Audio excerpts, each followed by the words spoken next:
IL 04011 from Legislator Catchpole and Legislator McNall, a local law related to decorum at funeral-related events within the County of Niagara, New York.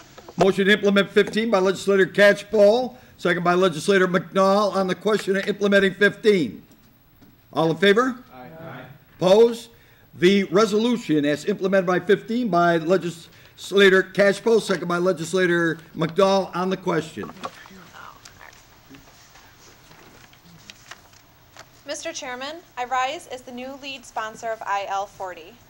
While I did not intend to sponsor a resolution, never mind a local law, at my second meeting as a legislator, it is imperative that we take up this issue.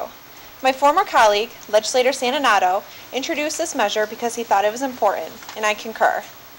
Legislator Santanato introduced this local law proposal because his brother-in-law is fighting for America.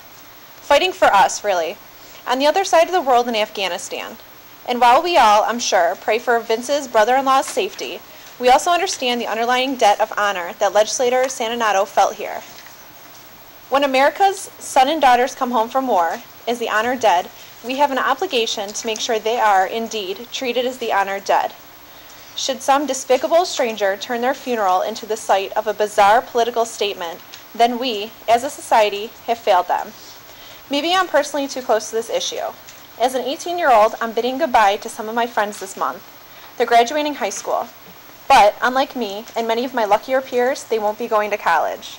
Either family finances or a sense of duty or so many other reasons have compelled these young men and women to enlist in their armed forces.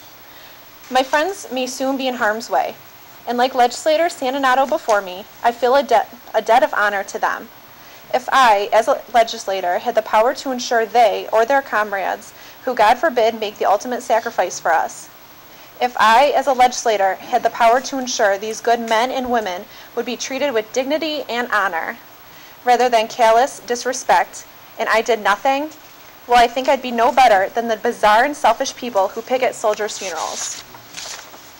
Like me, everyone in this room has a choice tonight. We have the power to stand up and say, not in this county. Now, I know there are those who will, out of the abundance of caution, or a misguided misinterpretation of the First Amendment, seek to prevent this measure from becoming law. They are wrong. This is a moral imperative.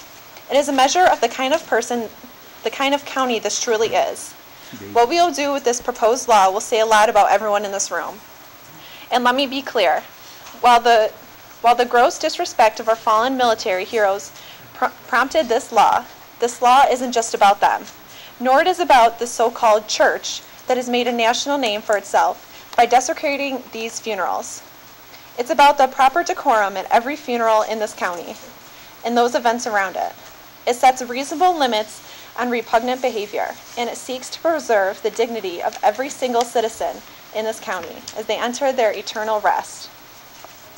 I understood, too, that the New York chapter of the ACLU has weighed in against us on this already.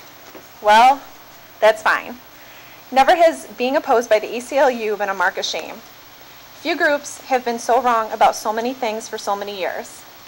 Tonight, you all have a choice. You can stand up for dignity. You can stand up for the kind of country this has been for 235 years. You can stand up for an America where we still believe in right and wrong, in honor and dignity and respect. Or you can step aside and let the ACLU and the Westboro Baptist Church radicals tear a few more threads out of the fabric of our society. I hope you stand on the right side of this issue. I hope you'll stand with me, with Legislator Santanato, and with IL 40. Thank you. Thank you very much.